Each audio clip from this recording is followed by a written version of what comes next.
The Mountain Lion by Jean Stafford.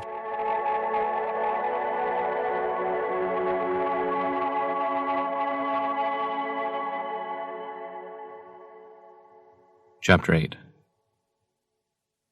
In former years, ever since he had seen the calf being born, Ralph had been excited to a point of ecstasy by the robust and perpetual birth of the farm creatures.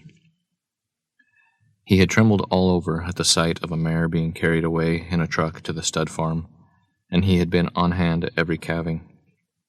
He regretted always that the lambing came in the spring before he got there. Molly, of course, had steadfastly held her ground, and once 2 years before, when he had tried to explain to her the difference between a stallion and a gelding, they had had a serious quarrel. She would not be shaken from the belief that they were simply two different breeds of horses. He had not, in any conscious way, really connected his knowledge with people, as now he did, to his shame and sorrow, wondering, with especial revulsion, about the Follansbys. He found himself compelled to study the faces of the men at the dinner table, and to look with stunned amazement at Mrs. Brotherman.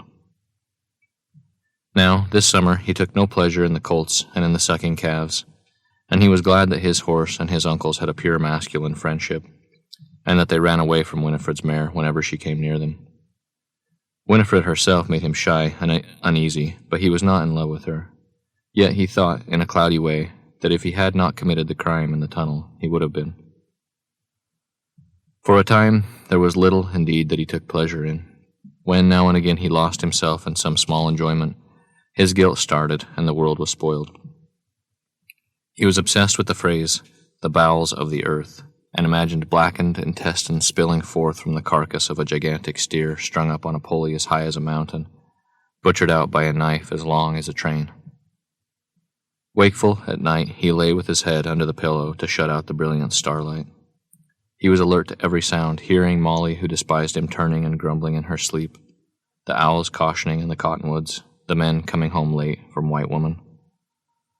On these cool nights, full of the clean, unripe smells of June, he could not summon any daydream. For now he aspired to be nothing but what he had been before the evening at the Brown Palace, and he could not even pretend to be that person again because Molly knew his secret, nasty nature. Not even his favorite and foolproof image would come, that of himself as Uncle Claude's partner. If he did not become Uncle Claude's partner, what would happen to him? He had no variety of ambitions, as had Molly, who, in the course of a week, would plan to be a salesman for the Book of Knowledge, a grocer, a government walnut inspector, a trolley conductor in Tijuana. Of course, her real vocation was writing, and these were to be only sidelines. Ralph was troubled by the loss of his desire to enter Uncle Claude's world completely. He had continued against his will to remember how he had looked at the sick bull, and he thought, if anything happened to a person, he'd be the same way.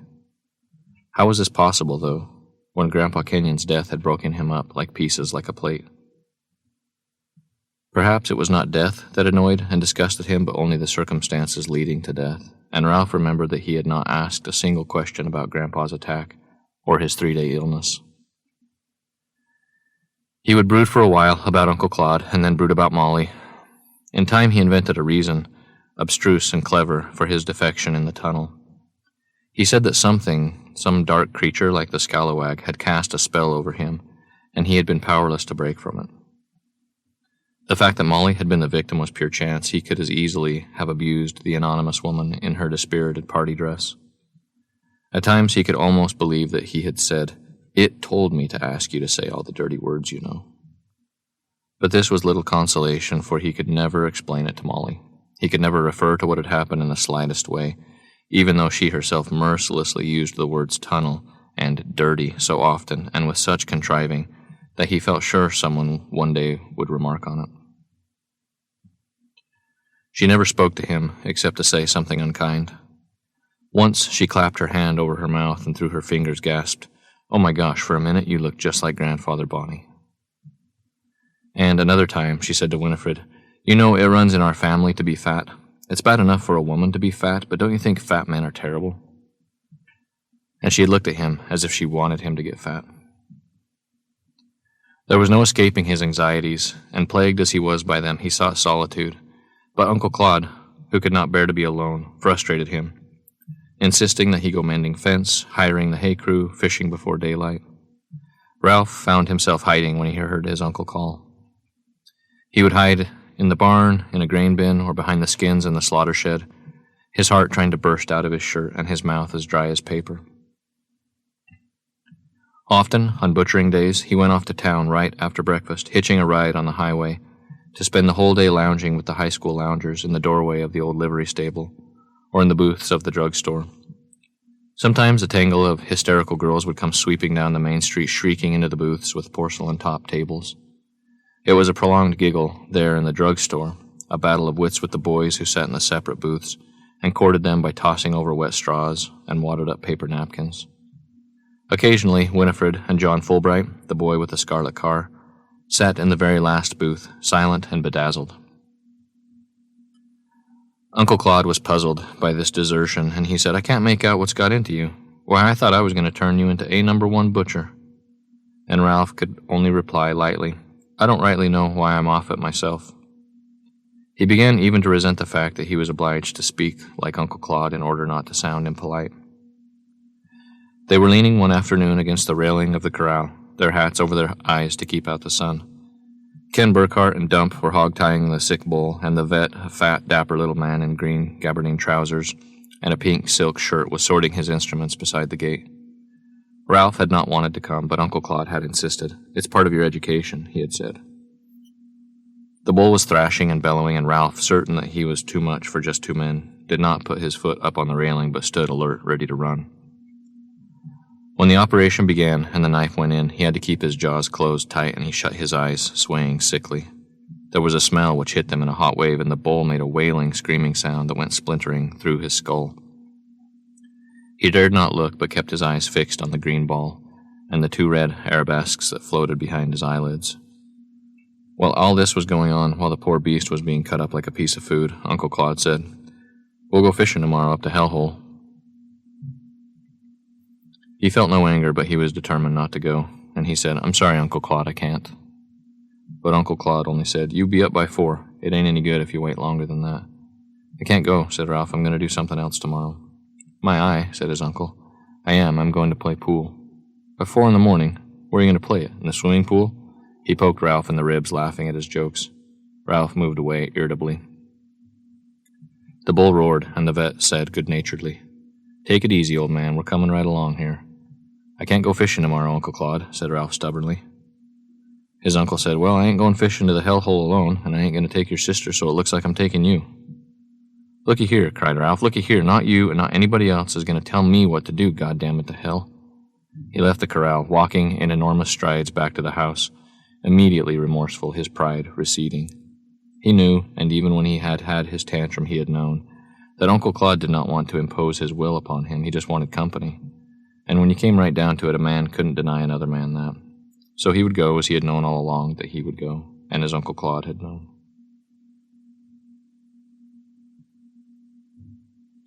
Never had there been such weather. It was clear and hot in the day and cool at night. Curds of bruised clouds hung motionless in the sky.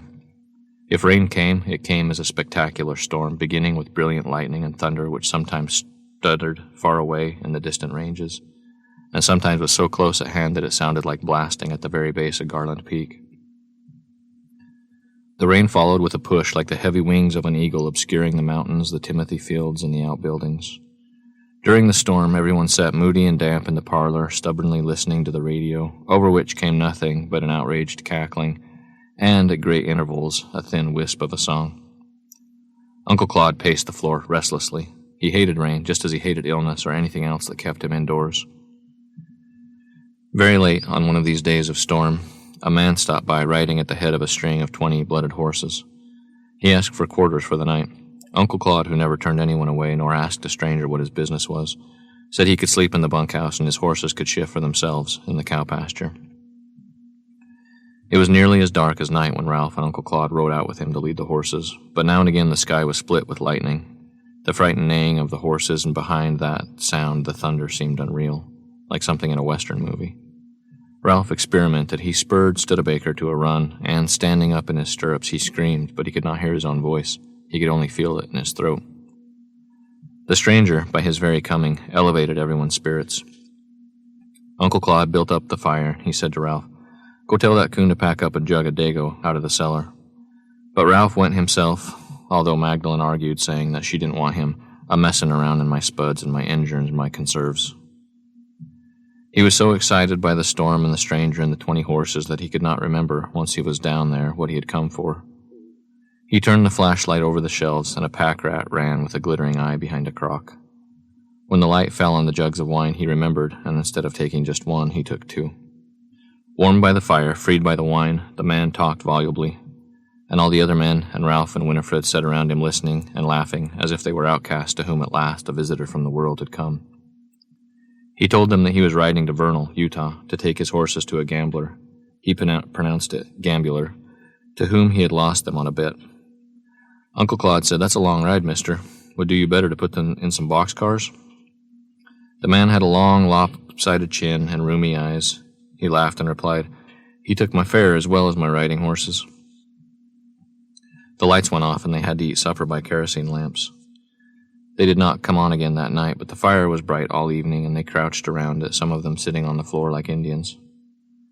Molly was learning to play the ukulele, and she sat in the darkness on the gallery, plucking the unresonant strings and singing softly over and over again, "My dog has fleas."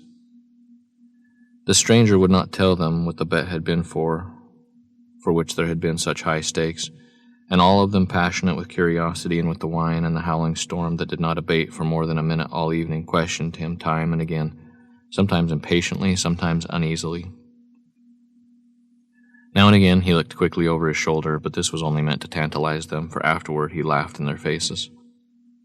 Ralph drank several glasses of the wine, and the effect of it was as odd and elusive as the atmosphere which the stranger had imparted to the evening.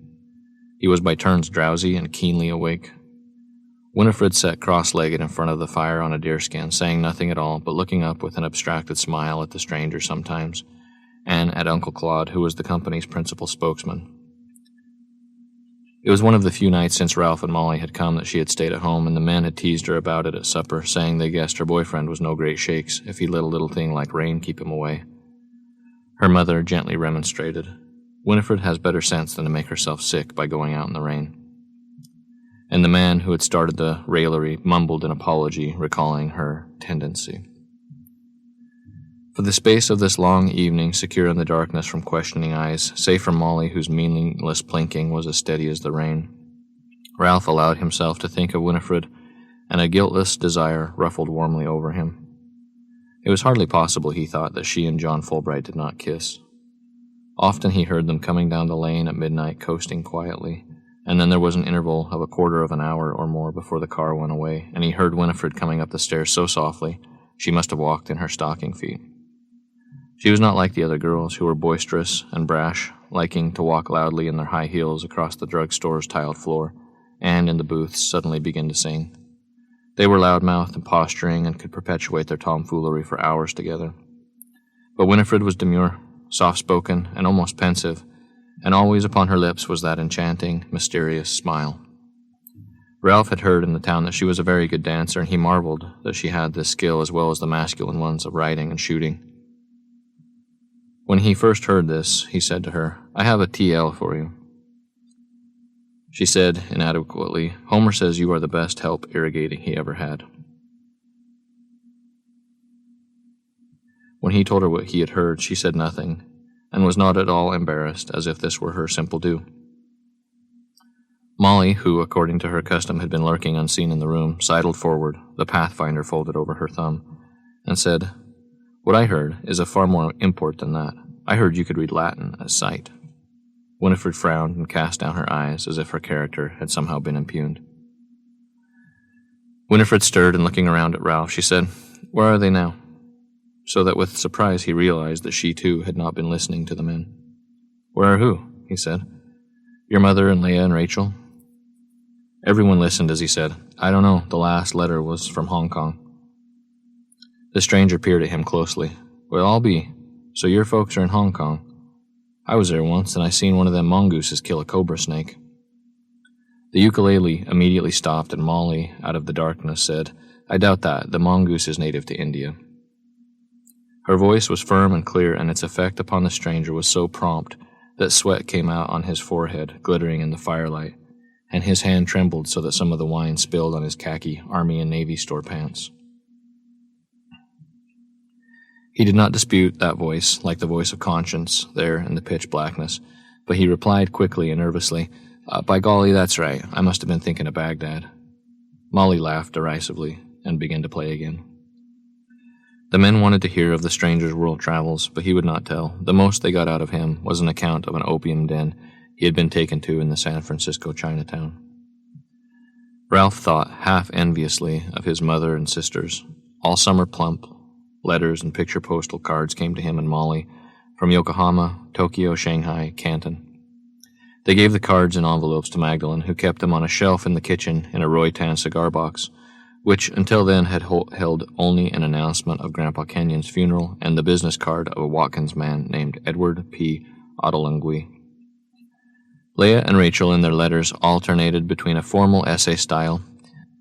You will next want to know about the peculiar vehicle they have here, which is called a rickshaw and is the equivalent of the American taxicab, and a gushing coquetry. Our nice new suitcases have been just ruined by all the awful stickers the hotels put on them. But Mrs. Fawcett always wrote in the same way. Her tone was a combination of the sisters' two styles, half educational, half jocular. She wrote, "Luncheon has become a movable feast for us, since we never can tell what adventure is going to o'ertake us in the forenoon to keep us from our victuals. And my dears, the victuals, when we finally do get to them, are just as strange. I'm afraid my persnickety Molly would have to change her habits if she came here. We have become very partial to bean sprouts. How is Uncle Claude's garden, by the way? I hope you are both helping Mrs. B in it, for that is a very nice way to show your gratitude to C.K. What would the Orient do without bean sprouts and rice, I often wonder, but I dare say there is no danger of at least the rice giving out, as from every train window you see nothing but fields upon fields of it, dotted all over with coolies and their picturesque hats, like those on the postal Leah sent you yesterday." It was not the nonsense of the letters that disturbed him. Indeed, he was rather relieved to find that the traveling had no effect upon his mother's silliness. What made him dread the Daily Mail was that each letter contained a passage on that happy future when the family would be reunited in Connecticut. There was an implication of ponderous finality in this reunion.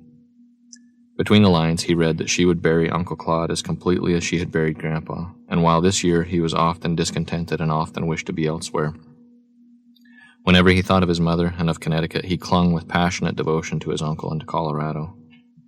He was at these times like someone who has been told that his lover will die soon, and who, unable to conceive the metamorphosis of his habits and thoughts after her death, becomes the closer bound to the necessity of this love, so that when the hour comes and she is gone, he feels that he has not been prepared at all.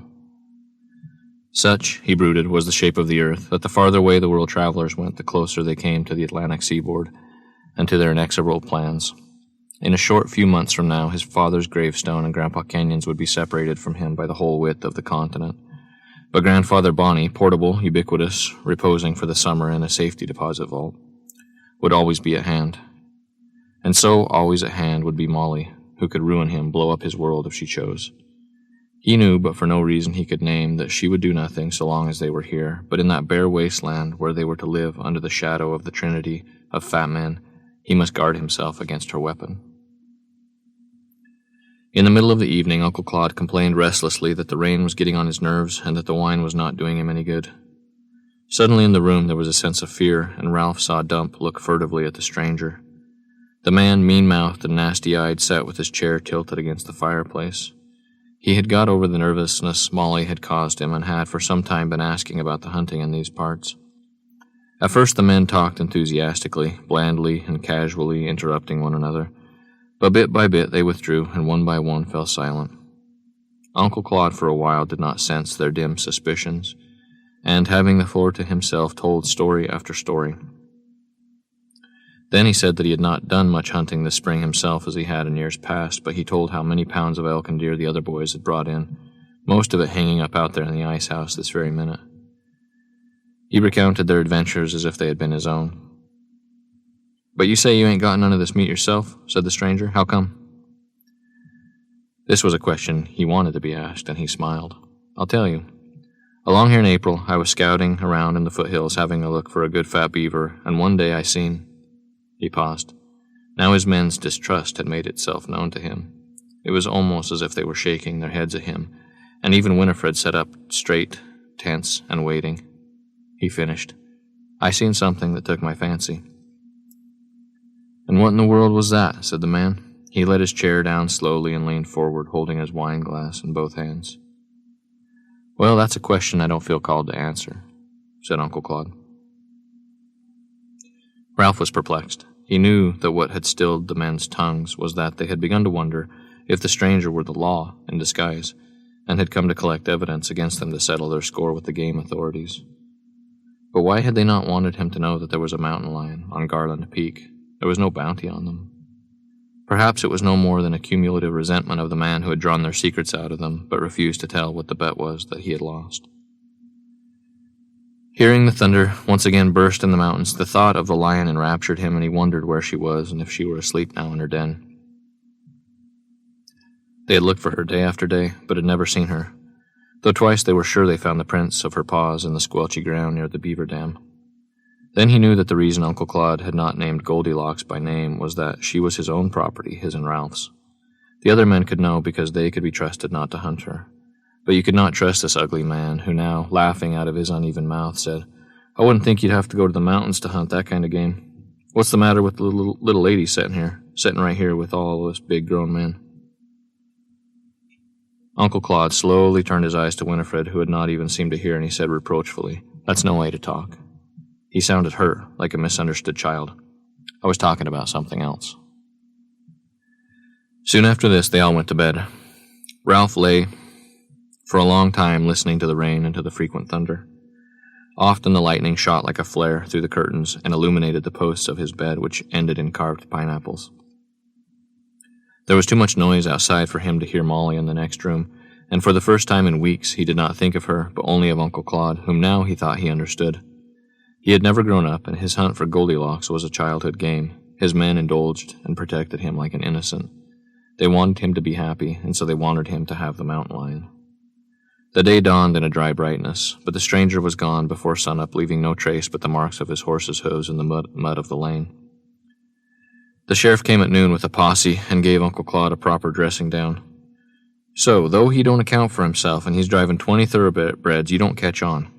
By God, Kenyon, you must have got dropped on the head when you was a baby, and so must have your whole outfit here." He tapped his forehead and with his finger said, "Too let." But all of them, including the sheriff and the mock-angry men who rode with him, were delighted that the stranger had been a thief. The Barquet outfit at dinner that day said they had known it all along. "I knew it from the start," said Dump. "I never let on, but just played into his hand to watch the show. I knew from the start he wasn't no law, but he was an outlaw."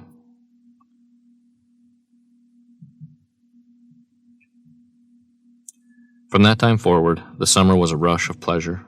In late July there was a forest fire in the mountains to the north, and the unhealthy sun remote behind the smoke was as small and lusterless as a withered orange. People 20 miles away from the burning trees coughed and their eyes watered. All the men from the Barquet went to help fight it. They rapidly dug trenches in the soft ground slippery with pine needles. Ralph's hands were blistered by the handle of his quick axe, and his face was swollen with the heat. After 12 hours, when the fire was under control and there was nothing now but smoldering in the underbrush, Ralph and Homer Armitage and Uncle Claude went to the Ranger's Lookout, where Ralph had his first drink of whiskey. He did not enjoy the experience. He was hot already, and the liquor set him ablaze. It was just dawn, and he had had nothing to eat since the evening before. At first the lightheadedness was pleasant. His ears rang as though he were holding shells to them, and he heard the men talking as if from a far and golden distance. But in the next stage he was heavy-limbed and heavy-eyed, and it was thus that he began the long walk home. He had to calculate each step before he took it, lest he fall down. The other men had gone ahead, and by the time they got home, there was no one in the house but the women folk, who were sitting at the table in the dining room drinking coffee and waiting to hear about the fire. Ralph did not want to eat. He wanted only to lie full length on his bed and sleep, but he forced himself to lift his coffee cup with a sore hand to his parched lips, and he ate part of a fried egg, though it sickened him. He was aware that Molly was watching him, but he was too weary to care. And when finally, unable to sit up any longer, he excused himself, and she said half under her breath, "So you drink too, Ralph Fawcett." He was not in the least afraid of her. He said crossly, "So's your old man." and joggled the back of her chair. At haying, a whole new gallery of people came, Mormons and people from Oklahoma with outlandish ways. A family named Prevost came to live in the house. The man was clumsy and once, out of simple awkwardness, fell off his rick. The woman, in unbroken silence, helped Magdalene with the cooking. They had brought with them a tow-headed girl of 9 named Darling and a boy of 3 named Gasper. They had come on foot carrying a shuck mattress and a couple of laundry bags which bulged with everything they owned in the world. They were from Muskogee and had accents so grotesque that not even Molly, an able mimic, could copy them. Although Uncle Claude offered them 2 rooms on the 3rd floor, they preferred a small back bedroom downstairs off the kitchen, and they all slept in the same big brass bed. When their eldest daughter, Opal, lost her job in a cafe in town, a circumstance enshrouded in mystery, and came to stay with her parents, they still remained in one room. And then, in the last week of the harvest, 3 of Mr. Prevost's cousins, 2 women and a man, drove by to spend the night, and all of them slept in the same small room, 8 of them together, 6 of them grown. The cousins had come in a tall green Rio, as rusty and sorry as something left the parish on a dump. They left the next day at sundown, not even waiting for supper, taking the Prevosts with them. The Rio made loud, gusty sounds, and the driver, a dreary man they had called Cheesy, played the fool with the clutch so that the car shook back and forth in a paroxysm, and with a racking cough until it died in the lane while the curious horses watched, hanging their long heads over the fence. Cheesy and Mr. Prevost got out and lifted up the hood and tinkered for a long while until Ralph, who was watching from the porch, went to tell his uncle that they needed help. They worked uselessly until dark. The mute women, once the light was gone, got out of the car and built a fire in the middle of the road. Gasper and Darling went to the slough with a pan, and they brought it back full of water, and Mrs. Prevost made coffee, crouching over the small blaze like an unhappy gypsy woman. Uncle Claude gave the Rio a push with the pickup over the bridge, but Cheesy had not understood his instructions, and instead of turning down the road, he kept on straight ahead so that the Rio plowed up into the sage and stopped there, hugging the hillside for dear life. They did not debate at all what they should do. The uncomplaining women and children stamped out the fire and joined the men, and in the darkness they set out on foot, carrying their laundry bags, disappearing in the luminous sarvisberry. The Rio remained there, but the Prevosts, seen once in a strong light, were never seen again. The car disintegrated almost as one watched. The doors swung open and the hinges loosened until they all but fell. The tires collapsed, the running board sagged, and the top, on which the magpies impertinently sat, acquired blisters and dents. Whenever he looked at the car, Ralph remembered Opal, a yellow-haired girl with acne all over her face, who had spoken to him only once and had said, "Did you know my daddy used to raise goats?" Her dead voice was full of damaged pride. She had not asked the question, but had stated a vanished fact. The Prevosts, like the downcast women of the train, existed lifelessly in the senile Rio, in which the former animation, now quite gone, was unwilled. When the quiet autumn came, inching redly over the valley, and Winifred had gone to college, and Uncle Claude had left for Missouri, Ralph roamed through the days like a sleeper, barely conscious of anything, but the irrational feeling that if he could only figure out the way, he could make the world break open at his feet, even in spite of Molly.